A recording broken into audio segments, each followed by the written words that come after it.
Brianna Battles. Thank you so much for being here with me today. I appreciate it. Yes, thank you for having me. I was on your podcast the other day and we talked about this, I think, before we actually recorded the podcast, but I love your name. But you said it was kind of like a porn star name, but I kind of have a porn star name. So I feel like it's really great. We were meant to be, I if it's think not so. like WWE, if like we're not fighting people, then maybe like Yeah. there's no in between really.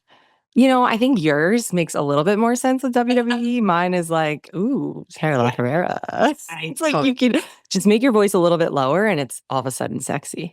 yeah, people are like, is that really your name? I'm like, yes, that's in Yes, fact it is. my name. That's not just an Instagram handle. Yeah, you're like, this is actually me. Is it your maiden name or a married name? Married name. So that's basically why I married him. Oh, yeah. Perfect. Alliteration. Yeah. Sounds kind of badass. You're the one. Yeah, this is why. What's your last name? Oh, let's get married. Let's do Yeah. this. I mean, Thank you so much for coming on. I want to talk all things pregnancy. You have two kids, is that right?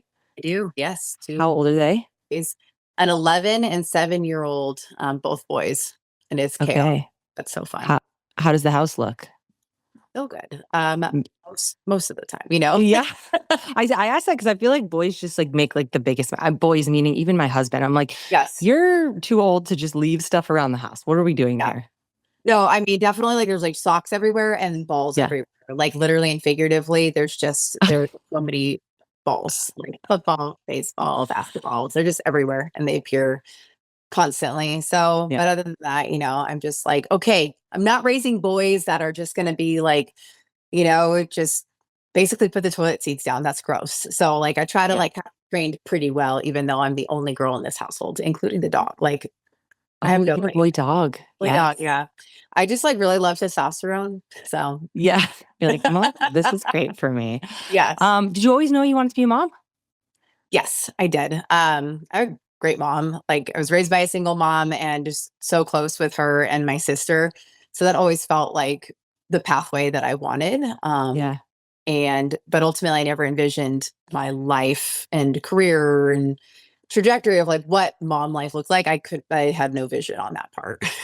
Yeah. Does anyone actually really know? Like, even if you have a vision, you're like, well, it's probably not going to go to plan. Totally. Nothing about like what you like, your expectation versus reality, I feel like is truly exposed in motherhood and very eye-opening, humbling experience for sure. If you could explain motherhood in like one word, what would it be? Um, Probably just resilience. I know that's maybe Mm, like a really cliche word, but I feel like there's just so much mental and physical resilience that you develop through it, through all seasons of it. I yeah. definitely think that probably sums it up well. Yeah. And obviously the mental aspect like goes on forever, but Yeah. let's talk about physical first. Okay. So pre-pregnancy. I'd love to start kind of there and then we'll lean into like postpartum and stuff. Yeah. But the first question and question I just got the other day, which I was actually pretty surprised that this question still comes up, but same thing with women, being scared of getting bulky. They're a little nervous of keep lifting and training during pregnancy. Yeah. So talk to us about if that's okay and what should we be doing as we're training when we're pregnant. Yeah, I mean, overall, you can keep lifting and keep exercising during pregnancy. It is safe. We know that. We've known that. That's very well supported by research. And in the very same breath, the research and a lot of the pre and postnatal certifications, a lot of the information out there, I feel is not, doesn't really correlate well with how women actually train today. Women are training more athletically. They are lifting. There's much more buy-in to being in the gym and lifting through pregnancy postpartum than there was maybe 10 years ago, and certainly more than there was like, 15 to 20 years ago. So with that, we've seen this pendulum swing from like don't lift over 20 pounds, which is still kind of like a prevalent thing in a lot of the medical and maybe some practitioner communities. But then you see like the athlete or like your gym goer, and they're like, well, of course I'm going to keep lifting. Of course I'm going to keep exercising. We know that it's beneficial. So I like to help women learn how heavy they can lift during pregnancy and like just giving them some cues to go off of, and more so like not really about if you can, but how far you should actually push it. What is like the benefit? What's the cost? What are the risks? What are the concerns? What are your predispositions? And I feel that most of us are not given any information on what to expect when we're expecting, especially through the lens of training, exercise, core, pelvic health, and long term athletic performance. And that's kind of the conversation I like to have is yes, you can keep lifting and how you do it, how you participate in the gym, whether it's lifting or otherwise. That's what we really need to talk about is that how. So let's talk about it. What Yeah. are some of the key factors to consider when you're adjusting your workouts? Yeah. So I like to give everybody like a baseline, like knowing what your tendencies are, knowing what your predispositions are.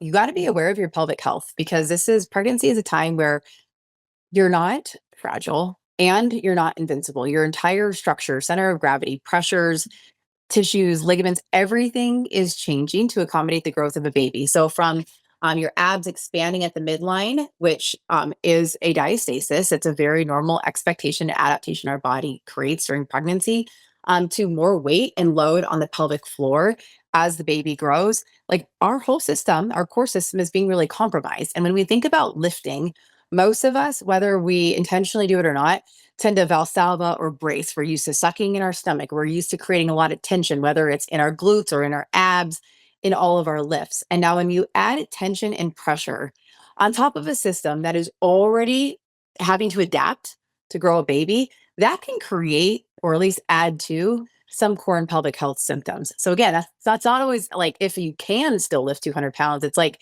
is that serving the body that you're in right now?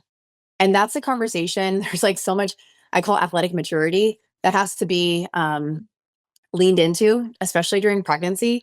Because again, it's not always just about like if you can, or if you were doing it before, or if you're educated, or if you're really experienced. Like those things are all benefits, but they're certainly not a guarantee of like mitigating any pelvic health symptoms or your diastasis. Those are things to certainly consider, not just on behalf of pregnancy, but on behalf of what you want your postpartum to look like, what you want your long-term athletic performance to look like. And I think we really normalize incontinence and pelvic health symptoms as being something that just moms deal with, but it does not need to be that way, and it should not be that way. Yeah. Okay. So pelvic floor is first and foremost. What is something that people can do either by themselves or with a pelvic floor therapist to understand kind of what their pelvic floor feels like? Yeah, I mean, there's a few things. I like to bring some attention to how we breathe and then how we're managing pressure. A lot of us have been taught to kind of like hold our breath, and if we're thinking about squatting, for example, and we breathe out into the midline, well, that's kind of adding to the force of where that diastasis is, whether it's during pregnancy or postpartum. Or we've been taught to send pressure down. We kind of set down into the core. Those are two super common breathing and bracing strategies, and they're not wrong, but they also don't consider female anatomy, especially female anatomy during pregnancy and postpartum when we're potentially managing symptoms or more predisposed to them. So I like to encourage people to distribute their pressure differently and to also time their breathing differently than what they're typically used to. So what that could look like, the cue I like to use with a lot of people that I work with is like you want to think about distributing your pressure higher and wider into your chest, into your lats, into your scaps or your back. So you're thinking about breathing high and wide. And I say like inhale into your lats, and that helps them distribute, like bring it up here. So it's not so much forward direction and it's not down direction either. Again, it's just one simple change to where we're distributing that pressure. So it's less force on that system when it's essentially more compromised, both during pregnancy and postpartum. And then the other is timing your breathing. So that can either be exhaling through the full range of motion because that exhale um, creates this co-contraction between the diaphragm and the pelvic floor where it creates more support to the pelvic floor because of that co-contraction. So you exhale, pelvic floor recoils, that creates more support from the bottom. So you can exhale through the full range of motion of your rep if we're thinking like a squat, for example. Or you could time it with an exhale, creating that co-contraction and more support from the bottom on like the hard part of the movement. So maybe coming out of the bottom of a squat or on the pull of the deadlift, things like that, coming out of the bottom of a lunge, for example. So there's a few different ways we can tweak how we're breathing and how we're distributing pressure that can really improve the function of the pelvic floor, help with symptoms, but also help mitigate symptoms. And then so many women not just female athletes, so many of us in general have been programmed to suck in our stomachs and create a lot of tension our whole life. And now, if you're listening to this, if you go ahead and stand up and you suck in your stomach, suck it in as far as you can. I want you to pay attention to what your butt does. And I know that's kind of weird, but what happens is when you suck in your stomach really far, you're going to feel your glutes kind of engage and also tuck under. And that is a state that so many women live in. They don't create a lot of glute availability. They kind of like hold tension in their glutes. And if you're squeezing and tucking and holding your glutes, and then you're reinforcing that in your exercise, if you think about like a deadlift where it's like they really like push their hips forward all the way, we're reinforcing that tension, which doesn't give the pelvic floor the opportunity to lengthen and Mm. contract and experience that co-contraction. And that's why we see a lot of people have these hypertonic or really tight pelvic floors. And that's when a lot of symptoms occur. So that's why it's not even about like having a baby. There's so many women that pee themselves doing double unders or running or coming out of the, pulling a really heavy deadlift. And it's because of this, like the state of their pelvic floor muscles, not the trauma from childbirth. It's just truly like this pattern that has been ingrained for like our whole life. Yes, and I will attest to that. I have not had kids, but I actually, like, dealt with some of that incontinence, like, it was a jumping move and then some heavy deadlifts, and I was like, "What's wrong with me?" And I had, like, 2 pelvic floor sessions with a therapist, and I just, like, understood my body so much better and was able to, like, feel that release because, like you said, a lot of athletes specifically are in this, like, constant tension, and so more Kegels is actually not what we need to do. We need to relax more. And that's hard because it's not intuitive. Even if like you're really Yes, athletic, even if you really like you think you know how to listen to your body, but you don't. You know how to push through. You actually are better at ignoring exactly. your body than listening to it. And that's like a hill I'll die on. Is like we all love to think that we're so intuitive, but we are just not. We are like master compensators. So you have to kind of put yourself, I feel, into positions where it almost like forces your body to learn how to breathe and how to connect. So I kind of like using gravity. To our benefit if you can like get in like a slightly bent over position where you're not holding in your stomach, where you're just basically able to like let it go, where you look like you're 4 months pregnant anyway, where just everything's able to lengthen and just relax there. And then you're going to feel your glutes and your pelvic floor just kind of like, okay, relax. And then you can think, Mm, I want to like relax a little bit more. Okay. And you're like slowly just trying to let go of tension. And most people can't speak pelvic floor, which again, why would we? None of us have been taught anything about our bodies. yeah. But we speak abs. We understand abs. We have a hyper focus there. So if you can like cue somebody like, okay, breathe into your hip bones. Okay, breathe into your hip bones a little bit more. Okay, like really let it go. Really let it go. And then like again, get them like, downward facing dog kind of position, all like quadrupled up against a wall. I encourage people to like do this in the shower where nobody's looking and they don't have that self-conscious thing where they're like, oh my God, like my stomach is hanging out so much right now. Cause like we all look 4 months pregnant when you actually aren't holding tension in your abs. So those are some things that kind of just like help you down train your pelvic floor. And that can be really beneficial prior to exercise or after exercise, whether you were pregnant, whether you're postpartum, whether that's ever on your like radar or not. That's really helpful for being a woman in general because we just naturally carry so much tension there, just like we do in our Yeah. apps. If you're somebody who's like, oh yeah, I'm like stressed all the time, and yeah, your pelvic floor is too, girl. Interesting. So interesting. The other thing, and you tell me if this kind of relates to the breathing through your chest, is I've heard the analogy of kind of breathing through a straw. Like the straw is at the bottom of your pelvic floor all the way up to your mouth, and you're kind of like, that's how we breathe. Does that feel right too? Yeah, I mean, and there's like so many different ways. And I feel like sometimes with, especially kind of depending on the person or the movement, you have Uh, to use different cues for different things. right. Where like the straw might feel like, oh my God, that's so hard to do and coordinate when I'm also about to like lift kind of heavy. You Right. don't want to like mind F everybody. So it's just more of like getting connected with that system. And then how can I apply that in the most practical way for the movement or the person or symptom that we're trying to do? But yes, that's a You great way know, to like, get connected. what I was also thinking about is when you said we're body aware, but we also kind of push through as athletes. I was thinking, I know you do jujitsu. And the few times that I've done jujitsu, I feel like I try to muscle through everything, but I like, you want your body to be able to move. And this is like a great example of like allowing your body to flow and figuring things out. Oh, it's so true. Like something I tell like all newbie like white belts is like you're going to expend so much energy if you're trying to like match like that force. And if you're just creating and holding this tension, it's like it's a continual isometric contractions that you're holding. And like that sucks because you're just in defense mode. You're not going to be able to react or even learn because your brain is like, ah. So it's like holding so much tension. You Yeah. have to get more fluid, keep your body moving, and learn to control your breath. And ultimately, that's a principle that applies to all movement. You're not going to learn and perform well if you are robotic. You're not going to learn and perform well if you're really stiff. It's like getting people loose and more aware of their body so that they can ultimately be really dynamic to then be able to be more static and be able to like lift and produce high levels of tension and pressure. I love that. Cool. So we talked about pelvic floor breathing, obviously really important. What other factors could we, give to women that are pre-pregnancy right now or pregnancy?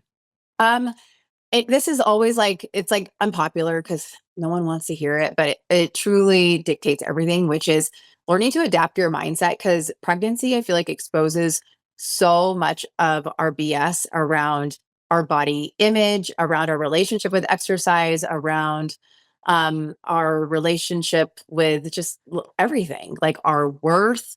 There's so much that gets exposed about, like all of our BS just gets brought up because it's hard. You realize how dependent you were on exercise for like how you feel about yourself. And then, or how attached you are to what your abs look like or to how much fat content you have. So it kind of like brings up stuff, whether you thought that you were past that or not. And so your approach to exercise, your approach to kind of owning the season you're in is the hardest obstacle to overcome. And so I feel like there's a big opportunity there to do some introspective like work and just kind of recognize like this is not a forever chapter and I'm going to be willing to adapt my training and my beliefs and my approach because of that. And what I certainly did my first pregnancy was like basically I refuse to change and I'm going to hold on to everything, like how I wanted to train. I wanted to be able to like maintain and have this identity and like just like create this narrative that actually wasn't serving me. It was like serving the previous version, but there's so much like grief and excitement that coexists during pregnancy. It's just really complicated. So I think you have to really adjust your mindset and your belief systems during pregnancy and just have a much more open mind, be more adaptable, and sit in a lot of the discomfort that is seeing your body change, seeing your consistency and normalcy change, um, checking your ego, which is really hard for a lot of athletes too, because they're like, well, I want to keep squatting this weight. I want to keep doing box jumps. I want to do this half marathon that I signed up for. I'm going to do it because I'm going to be the badass with my belly hanging out. And like, maybe there's a time and a place for that, but also I would introduce this as a time to like maybe do things differently. Like you have nothing to prove to Mm. yourself or anybody else. And there's so much athletic maturity that can be acquired during these seasons if we are humble enough and willing to do that. And it will serve you so much into your motherhood transition. But it is just a hard thing to overcome. And most people aren't ready for that until like their second baby or third.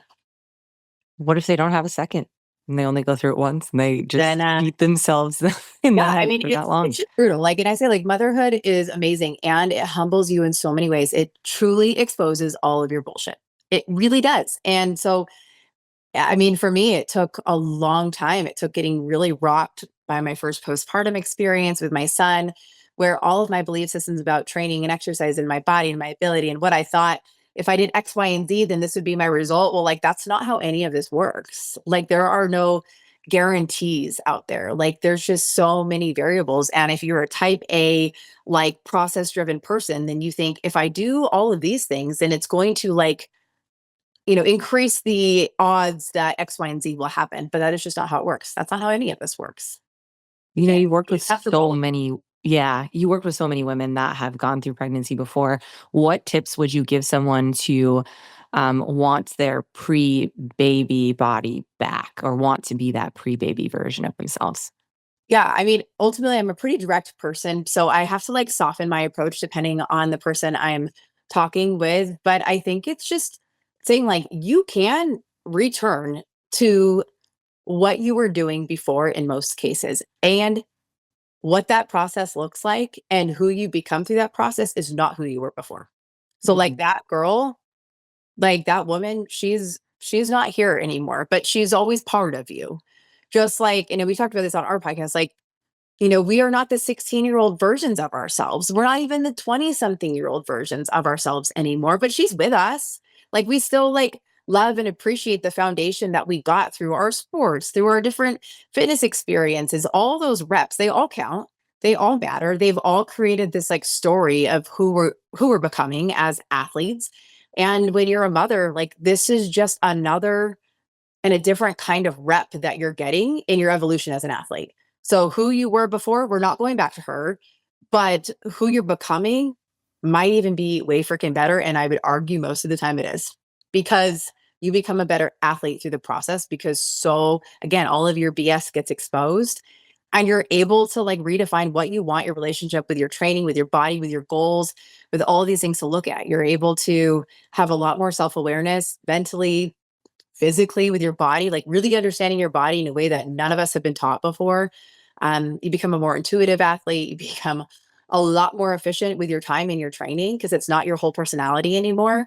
So again, I would just argue that for a lot of us, you actually get to meet a whole new version of yourself, and it's not worth looking in the rearview mirror, because what's ahead is actually way better.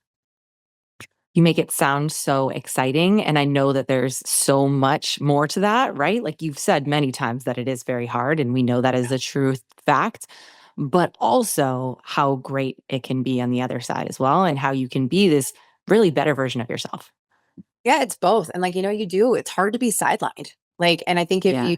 you've trained long enough, you've been an athlete, like we've all been sidelined to some degree, but I feel like pregnancy and then postpartum are really these like sobering seasons, because so much has changed. It's not just your body that maybe feels different or has something quote wrong with it now. It's just like it's this huge life adjustment, adapting to life with a baby and like being on the baby's terms for a while, trying to figure out who you are now. You're really assuming a whole new identity. Sometimes you're grieving a previous life and routine and identity. And it is just hard to be in those seasons where it's no longer about you. Um, but having like, it's not for nothing. Like those seasons Mhm. of feeling sidelined, of just like doing little bits here and there of like, I call it like the nap time hustle workouts, and like getting in your movement and learning to kind of accept the body that you're in, like that pays incredible dividends down the line. But damn, it sucks being patient. It sucks feeling like I can't sign up for that race that I wanted to do. Or it sucks learning the hard way that like I actually signed up for that race and I was so not ready. I was so not ready. And now I am injured or this or that. Or you just look back on it differently and you're like, damn, why did I do that? Why did I put so much pressure on myself? I mean, but again, these are things that come over time with maturity and just different perspective that you get. So it's just both. Like it's really, really hard. And it just changes as time goes on. You start to see a little bit more of yourself. You get to meet new versions of yourself. And that part's really beautiful too. I just appreciate so much how much mindset you have with all of this, because I'd love to dive into next, like how the training will change. But like mindset is just such a huge part of being a woman in general, but also Yeah. like going through these major shifts in life. So thank Yeah. you. Because that's what dictates all of the physical. Like we can talk about, these Exactly. modifications, but if you're not willing to kind of modify your belief systems and your approach and what you feel about yourself, then none of nothing I say about exercise modifications even matters. So, first and foremost, get that in your head. And now let's talk about how training needs to change. Um, Especially in, let's call it like first trimester. Does anything actually need to change? For the most part, no. But what does Okay. need to change is understanding like you might feel like shit. You might be so tired. You might be nauseous. You might just not feel like yourself, or depending on like what your previous experience has been. Like if you had a miscarriage early on in a previous, pregnancy, like you might not feel great in your body when it's these early times.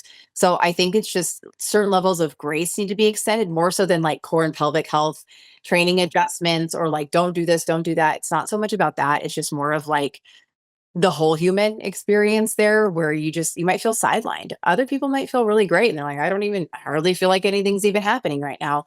But that really is the spectrum of experience, is that like you just kind of have to roll with it. And sometimes that's that first sobering experience where you're like, well, I want to work out. I thought I was going to be the badass in the gym, but here I am just like, couch rotting because I cannot move. I'm so tired. And I think that can be really hard, especially for athletes that are used to being like, well, I go and train even if I don't feel good, like that no Yeah. excuses mentality that was like beat into us at a young age. Like that is hard to sideline for a bit. Okay. So first trimester, listen to your body in resting periods, but not much needs to change physically. Yeah, but What do ultimately, it's also a good, I should say that it's also a good opportunity to sort of take inventory of practicing some of like changing, like, what are your tendencies? Are you somebody who squeezes your glutes all the time? Are you sucking it in? Do you Valsalva with every single movement that you're doing? Um, how do we like kind of work to like unlearn and undo some of that and like practice early on before there's a belly that we're trying to like add that additional learning curve to? So that could be a good, like, just take inventory of your body, start to make some changes and how you do things so that it keeps serving you as pregnancy continues. And then go back to what we were talking about earlier with the pelvic floor and breath, of course. Mhm. Okay, second trimester. What's Yeah. different? Some more changes there in terms of like you might start feeling a little bit more like yourself again. But then again, this totally depends on the type of exercise that people are doing. I work with literally every kind of athlete. But Okay. overall, we're looking at variables like pregnancy, second trimester, third trimester, all of this. You're looking at it as one like large macro cycle where ultimately instead of like maintaining or instead of progressing, you're slowly deloading variables over time. And it's not like don't lift like over 75% of your one rep max. No, because all of that is relative. But what we're really looking at, both second trimester and third trimester, is reducing load, intensity, volume, frequency, stuff like that slowly over time. So that's not this dramatic, like, oh my God, I'm hardly doing anything. It's like, no, you're just like, you start to do less as your body's doing more, but it's still enough. It's still a lot. Like you're still training in ways that are really beneficial for you. But you can start looking at things like, really reducing loads to some degree, especially in like third trimester. I'm kind of combining second and third because there's a lot of overlap here. Okay. But that's when you start to experience more changes. That's maybe sometimes when symptoms might start to come up or get aggravated, or that we could aggravate, really changing those breath patterns. And it's hard to do. It's hard to like make some changes when you're still really like pushing it, in terms of like how heavy you're lifting. It's going to be hard to make some of these changes that, I do suggest making early on just to be proactive because like pregnancy is truly temporary, but we get one body, man. We get one body. So I like to just introduce more of like a, like, can I versus should I? Like, maybe I could go run right now, but also, like, running already comes with a really high incidence of injury, as you well know. You can be an incredible freaking runner and still have like orthopedic pain and discomfort and injuries and symptoms that come up, even when your running is really dialed. Never now we're like adding load, center of gravity has changed, your running gait is going to change and then we're trying to like maintain the volume of miles that we were doing before. Like, man, that's a lot. That's a lot to ask of your pelvic floor and frankly of your whole system. So it's not an ability of like questioning your physical ability. It's just like, let's reduce maybe volume of that. Let's reduce frequency of that as pregnancy continues. So again, it's not this like all or nothing, don't lift heavy, stop running. It's just let's shift your relationship with that, what it looks like in your training program as time goes on. What about core training? Yeah, this is a hot take I have because you see all over Instagram now, everyone's like, okay, I like, they have this big old belly and they're like, "Ugh," like suction, vacuum it in. For people that are not watching, they think I'm just like making weird noises over here. Um, but they do like this like really dramatic, like basically ab contraction where they like suck in the baby and they call that core training. Um, I'm not a fan of that. I think it's like it's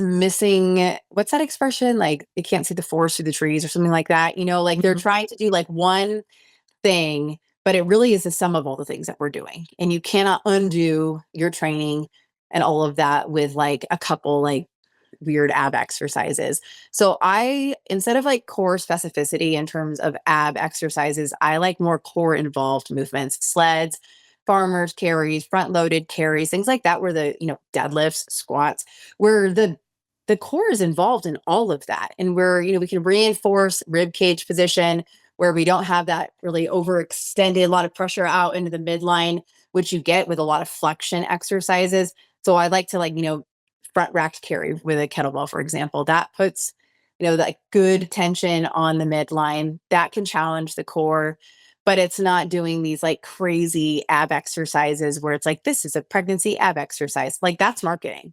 That's straight up Yeah. marketing.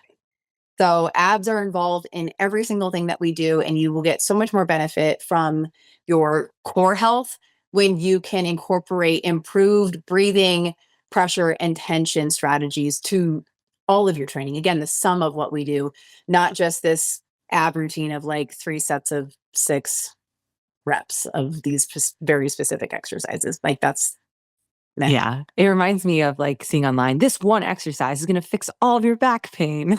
Totally. Totally. And like I get why people share that on, on social media because it gets their attention. Like you see this big old belly just get like kind of sucked in and you're like, dang, Yes. what's happening? And then that gets labeled as like core training for pregnancy. But again, that's actually just creating a lot of tension to the pelvic floor. And it doesn't need to be this all or nothing. Like a Yeah. contraction of that core system and like a really healthy coordinated system is like a 3 out of 10 contraction, not that like 10 out of 10 sucking the baby all the way in kind of thing. So we don't need that.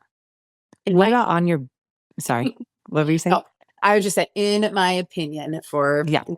putting that out there. What about like getting off your back and off your belly? When does that come into play?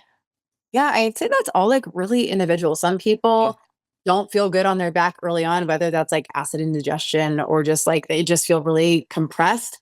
You can easily go at an incline. I think that's like honestly, it's probably the more functional way to do it because you feel like you're less like a roly-poly there, just trying to like maneuver around.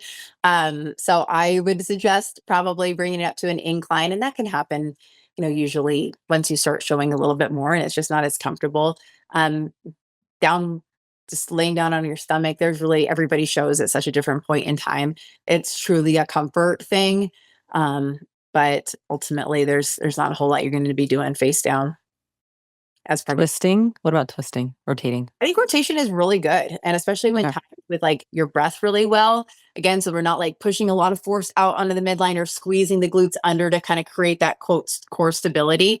Like when you can time it with like the exhale, glutes being available, really like opening the hips, that's really positive. Cool. Love it. Awesome. Let's get into postpartum. Mhm. How soon? It's individual. I'm sure every like thing when we think of like as personal trainer, it's like it really depends, right? But how soon in general should someone start working out? Can someone start working out after they give birth? It depends on what we call exercise. So Okay. people can start doing basic rehab exercises very early on postpartum. They can start walking very early on postpartum. And there are people that cannot even sit down early postpartum.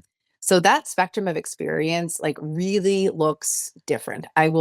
There's absolutely zero way to say like by 4 weeks postpartum you should start doing this. I don't like the shoulds, and that's I think what the pre and postnatal industry really gets wrong and sets up women for a lot of failure because of the set expectations of like, God, I should be able to do X, Y, and Z. And I'm telling you, I've worked with the highest level of athletes. They are way more athletic than you and I will ever be, and they have gotten their ass kicked by birth. And it is not because they aren't fit enough. It's just because that's how their birth went, and they did not start exercising again until 4 or 6 months postpartum. And these are some of the fittest women in the world. And then there's other people that maybe like don't have even a great fitness baseline. And they're like, God, I feel really good. I just went and did X, Y, and Z. They're back to it. They're feeling good. And it's just so dependent on the birth experience, on the person, on their lifestyle, on their mental health. And it's something that should not be rushed. And in the very same time, there are things that we can do to start that recovery, to start that rehabilitation into like general fitness again, that will improve overall quality of life. But that start point is what looks different for everybody. The process is similar though. What are some of those things you're talking about? Definitely like the rehab exercises, really being able to reconnect to that system. After you've had the baby, everything is really squishy and stretched out. It's hard to have connection there because it's been manipulated by being very large. So being able to like connect, inhale, Exhale, like feel your hip bones, come together metaphorically. Like the cue that I like, especially for postpartum, because you can't always feel things in your vagina is, and this is, I speak really like these, I have like a lot of inappropriate cues. So I'll just lead with that. But telling somebody like zip your clit, because that everyone hopefully knows where that is. And they can, you naturally have a little bit more awareness around that part of your pelvic floor, but that helps with a very gentle contraction. Because if you're doing that, then you're not squeezing your glutes and doing this, like, creating, I guess, an over contraction of that pelvic floor. It's really subtle. And that's how it should be postpartum, is like this. Inhale, everything relaxes. You can just do this on your back, or you can do this on all fours, and exhale. Think about, again, zipping up your clit or zip up your midline and just exhaling and just really kind of feeling that lift from the bottom all the way up. Those are really great, like neuromuscular movements and things that you can do early on postpartum. Again, if you're up for it. Some people are in absolute survival mode. They're like, absolutely not. I do not need it. I cannot think about adding one more thing to my plate. And that's fine too. So this can all start at different points in time. And then from there, integrating that into some more like formal rehab movements that now kind of involve maybe a squat, adapting that range of motion, or like heel slides, things, glute bridges, things that just kind of help sync up that breath with that contraction. It's just involving the body a little bit more and doing that for a period of time. And again, that period of time kind of ranges. Then you can start putting into more general fitness, where it's like body weight movements, more circuit stuff, but like you're getting your body moving again. And then slowly over time, you start introducing other variables, more loads, or loads that are comparable to what your lifestyle is right now. That doesn't necessarily mean getting back under the barbell super early, but it might mean like you can do a lot of stuff with kettlebells because you're lifting easily 35 to 50 pounds daily anyway. So, it's getting your movement to match your lifestyle, to prepare you for your lifestyle, and then to move more into creating a routine, improving your capacity as your body continually heals. So many steps until Oh, you yeah. get to that. Yeah. Yeah. But like, here's the thing, and this is what I think gets so lost in translation in when it comes to talking about pregnancy and postpartum exercise, is like, we all have a basic comprehension of, if you hurt your knee, then, and say you need knee surgery, or I mean, it's really bad, like you can hardly walk, then you're like, okay, I know exactly what I need to do. I need to do these rehab exercises because I'm now looking to improve range of motion. I'm trying to mitigate pain. I'm trying to like learn how to move through my daily life without aggravating this knee injury, or so that my surgery actually works and I'm improving. I can do the things I want to do. So like, you're so aware of your knee and how it feels, and you're not expecting to be lifting 200 pounds in 3 weeks because you're like, damn, I just had knee surgery, or I've just been sidelined significantly. So we have different expectations for orthopedic injuries, and we understand that timeline. We understand that progression of like, okay, I went from like bands and basic knee extension to now I'm like improving my range of motion on a squat. Okay, now I'm gonna actually load the squat, but like probably with just a kettlebell. I'm gonna like get the rest of my body strong so that it supports this busted knee. And like, we just have such a better understanding of recovering from an orthopedic injury. Yet when a mother's body is absolutely fundamentally changed from the inside out for a year, and then goes through a significant physiological process, which is birth, which there are so many variables there, and most variables we don't actually get to control. And then we have predispositions to core and pelvic health symptoms postpartum. We cannot seem to wrap our heads around the fact that we need to slowly progress our return to normalcy and create a new baseline. But we can do that with a busted knee. Like, that's And the disconnect. and like, not only all of that, but you also have a brand new human A whole that you human. can take care of. A whole human that you're like, who are you? What do you need? Exactly. Like, I need to figure out, like, and this is messed up. I wouldn't suggest saying this, but I had a trainer look at me when I was trying to get back to the gym at like 3 or 4 weeks postpartum after emergency C-section with my first son. And he was like, why are you here? And I was like, oh, I'm like, well, I can't wait to work out. Like, I really want to work out. And he's like, girl, like, go home and learn how to be a mama first. And I was like, bam. Like, At the time, I was like, I can't believe he just said that to me. And Mhm. now I'm like, that was so wise. Like, that was so wise. Delivery maybe sucked, but like, Yeah. ultimately, I have not forgotten that. 11 years later, I've not forgotten that because he was right. He was not wrong. Yeah. Go home and learn how to be a mom first. And again, I get how that sounds. Delivery probably could have been better, but Yeah. there's a lot of wisdom there because the gym will wait for you. Competition will wait for you. Your body will actually wait for you. So many things about what you want to do, what aesthetic goals you have, what performance goals you have, what routine goals and preferences you have, all of that will wait for you. But you have like very limited opportunities to be where you actually are with this newborn and to figure out what the baby needs, figure out what you need during this time. And exercise will always be there. And your exercise is a benefit for sure. You have a great foundation. That's not going anywhere. You're not losing that. And I think that's the fear is like, that we've like lost this ability, we've lost this identity, but that's just not the truth. And I think that there's a fear that I won't get back, or, this is all for nothing. Or the other fear and incentive is I'm so fat. My body has changed so much. And then they're really desperate to like do something about that. So they really want to limit the food they're eating. They really want to get back in the gym because that gives them that makes their brain feel like they're doing something to help them feel better right now instead of just like knowing that time takes care of most of that. But we don't Yeah. always want to wait. Wise words from a male trainer. That was my first thought. I'm like, oh, is the dude saying it? Come on. Yeah. Yeah. But hey, you remember it. Yeah, I remembered it and it hit. Yeah. It Yeah. hit and like I think it hit hard and I remembered it because I knew he was freaking right.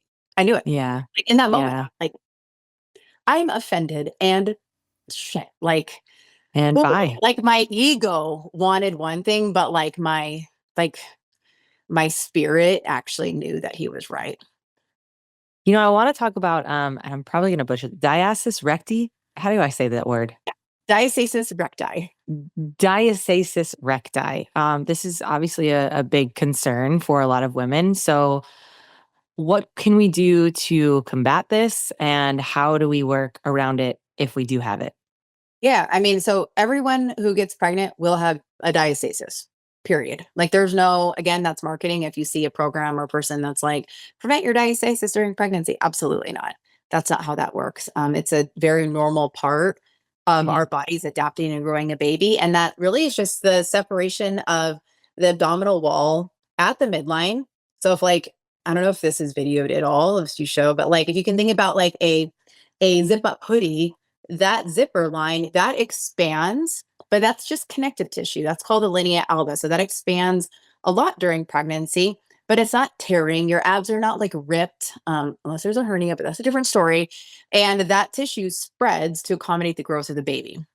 And so if you think about a rubber band, it's all stretched out during pregnancy like this.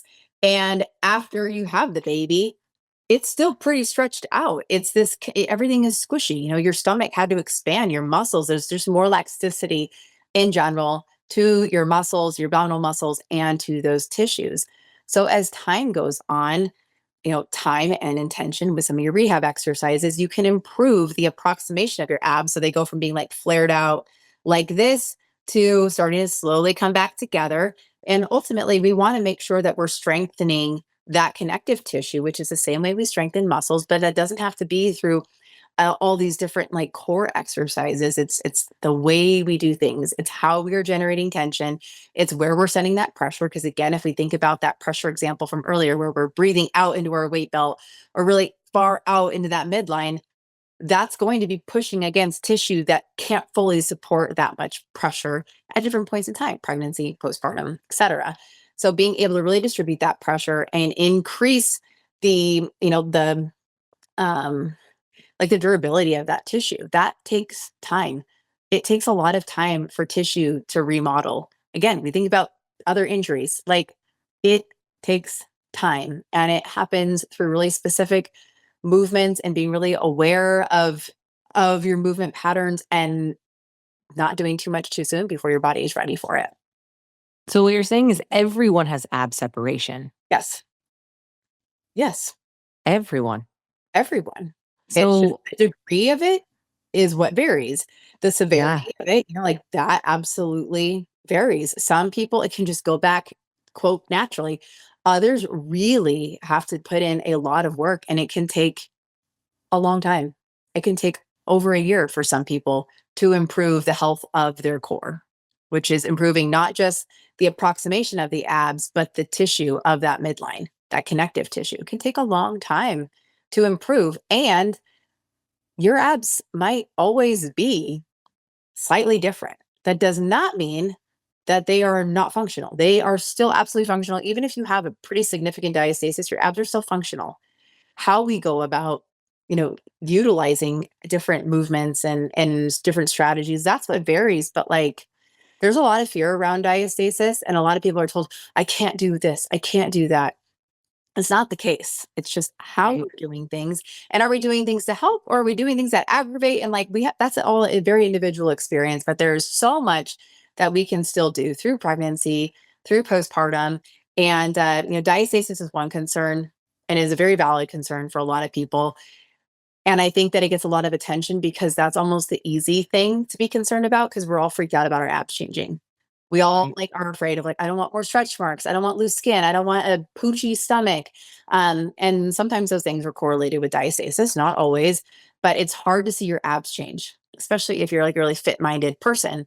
Um, Very valid. And if the same concern should be had for like the pelvic floor and being really proactive with our training during pregnancy and postpartum through that same lens, because that's truly important for our quality of life.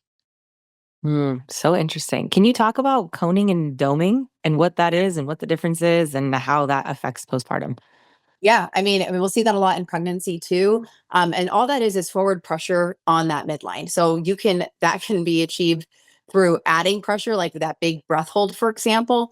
Or you'll see that if somebody's hanging from a bar, because that's just the natural position when you're like when your rib cage gets really extended and you're overhead, you'll see again, it's just this forward pressure depending on the posture of that movement or the different positioning aspects there. We can change that with some of those breathing strategies I mentioned earlier, with like timing that exhale, thinking about where we're sending our pressure. And then ultimately, that's a sign of like, maybe I need to modify this movement right now because I don't want to reinforce consistent coning or doming to my abs, whether it's during pregnancy or postpartum when that tissue is just still really thin and needs to rebuild more.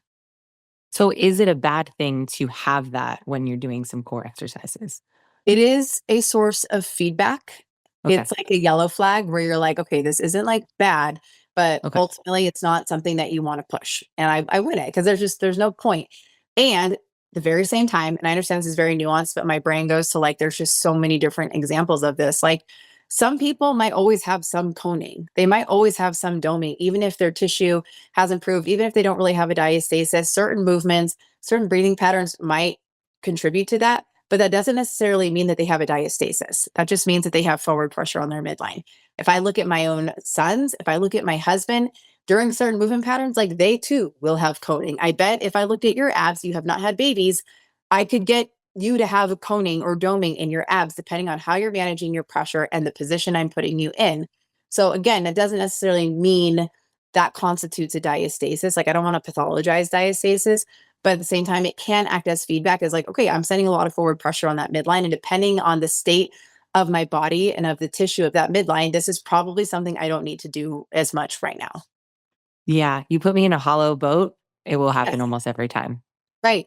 So with that, and then I would be like, okay, so like now I want you to like bring your pressure and like we're going to distribute that differently. And I want to see if that changes your abs. For you, probably doesn't matter because your connective tissue is really strong. It hasn't been altered by pregnancy. But for Right. somebody who is 8 weeks postpartum, would I want them doing that movement? No, because that's a very No. hard movement Yeah. pattern to control. That's also like why I hate dead bugs. I'm like, that is such a freaking hard exercise to coordinate. And now we're adding extension of like limbs. It's so hard to control what's happening on your midline, yet that's like an exercise that is like everyone's favorite go-to postpartum one. And I'm like, why? Why that What would hard? you do instead? I mean, I don't know, like literally anything. Squat. Like you can Yeah. squat, that front loads it. Like you can do just things that aren't putting you in like extreme, not extreme, but like challenging the range of motion before we have control. So I like Absolutely. control first before we create complexity in all movements. Like it's not a swap one for the other. It's just like when just think about like that progressive overload, like be able to control Yeah. your body in one space, in one pattern first, and then add the load, and then add the challenge, and then add the complexity over time. Generally speaking, for yourself and all of your clients, what do you feel like is harder pre or post pregnancy training? Postpartum, for sure. Yeah. Because you can be the badass pregnant lady. You're kind of praised for like Yeah. being out there. Or you're given like a lot of acceptance for like if Yeah. you're not out there, because you're like, well, damn, yeah, you're pregnant and that sucks. You've been like puking and you're so tired. Postpartum, there's this expectation of like not looking like you had a baby. There's this Yeah. expectation of like getting back into routine, into, like just having this, your body, your career, all these things just kind of getting back. And I mean, we really like discredit just what our bodies go through, what our minds go through, and what a significant transition in life this is for us, both as women, as mothers, as athletes. It's just so transformative, and there's not a lot of support. There's a ton of support for the most part during pregnancy. Like you're seeing your doctor pretty consistently, or your midwife really consistently. Everybody's checking on you. Oh, how you feeling? Oh, you look so cute. Blah blah blah. Postpartum, you see your doctor like after birth, and then not again for like 6 weeks. People care about you maybe initially and bring you some food or check on you. And then after that, you're still in the freaking trenches at 4 months postpartum, but you just don't have the amount of care and support. Getting that care and support is hard because now you're working around nap times, and you're Mm. working around getting the pressure to get back to work. And you're like, well, I can't schedule my pelvic floor physical therapy appointment because blah, blah, blah. Like you just have more life variables. So postpartum is hard. It's hard on a body image standpoint. It's hard on a mental health standpoint. You got all your hormones working against you, and you feel like a really gross version of yourself. You just feel like not yourself. Your body has changed, your life's changed. Maybe you haven't had Botox in a while. Your self-esteem is just shit. It's like the Yeah. effects. So like there's just postpartum is really hard. Even for those people that like, one of my best friends, she just had a baby and she loves it. I'm like, damn, like, what is it like to love it? And she's like, well, like, I love this stage, but also like, she's like, I feel like shit, but like, I love the newborn stage. And like, I Yeah. can't relate. I didn't like how I looked, and I don't like how I felt. And I did not like being needed at that level of intensity. Yeah. Wow. It's kind of sad. It's so sad actually when you like, showcase it like that. Like you're pre-pregnant, you're like so excited. And then it's just like, oh, well, you had your baby. Like, good luck. Bye. Yeah. But you're a mom now. And like, so you just sort of and you also, I think, get discredited in some ways too. Yeah. Culturally you get discredited. Like you're not like, are you actually, and that's why like my catchphrase for this brand is like athleticism does not end when motherhood begins. It doesn't. Like, but that's combating this belief system that you're washed up after you're 30, or that you're washed up after you're becoming a mom. And I'm like, hell no. That's just like that's not the narrative that I've experienced. And it's not the narrative that I see in tens of thousands of women around the world of all different athletic abilities. Like it's not over. Like we are not washed up, and who you are, like she still matters separate from Mhm. being a mother. Like you are a mother, yes. And you're like all these other things. You can still be a badass in your career if you want to be. You can still be a badass as an athlete. You can still, like, there's still so much of you that is independent of who you are as a mother. And when you can learn to combine the two, where it doesn't feel like so this versus that, like that's where, like the true evolution happens. But that takes a while, I think, for, some it takes some of us longer than others, but that's a really hard transition to make. And um, we got a lot of belief systems on either end of the spectrum to try to navigate. What are some tips that we can leave women that are pregnant right now or going through postpartum that can help them through these massive changes? Yeah, I think just like making sure you have support. And a sentiment I really, really, really wrestled with was like, why didn't anyone tell me? And Yeah. why did I know? Like I have all these degrees and certifications, and I coach all these people. Why did I know this stuff? Like, and I'm so pissed. And ultimately, being pissed is like what started a business in supporting this exact population. But we do have support now, so that no more women have to say like, I wish I would have known. Why didn't anyone tell me? Okay, well now we have over 5,000 coaches around the world that know and can help, that have gone through my certification program. So you can work with a pregnancy and postpartum athleticism coach. There are pelvic floor physical therapists that can help teach you some of the things that you're not taught by your doctor, that you're not taught by your midwife. And that's no fault of their own. That's just not even their scope. But to understand, how to connect to your core system and breath and what to be aware of. And then just getting like the support that you need. I think support is truly the way. And then knowing that exercise is a tool that will serve you. It will absolutely serve you. And how you approach your exercise is really the nuance that matters. But we don't need to be afraid of exercise during pregnancy or postpartum. It's absolutely something we should be pursuing. Um, Even if it gets paused, even if you're like paused through your first trimester, even if you're paused postpartum, it's not for nothing. Like, you have a solid foundation. You will return to it. Like, muscle memory is a beautiful thing. You're not going to forget how to do these movements, even if you're sidelined for a bit. You're not going to forget how to do a pull up. I promise you, you will be able to do a pull up again. You'll be able to do a box jump. You'll be able to do these things. It's not going away. So again, it just honestly comes down to so much grace, so much support, and a willingness to be really adaptable, knowing that it's not over. Like, truly, I think some of the best athletic years of our lives are ahead. And that's because we've gained a lot of maturity and a lot of like solid life reps. Outside of the support of coaches and trainers and pelvic floor therapists, doctors, where else do you feel like people can find the support system in their environment?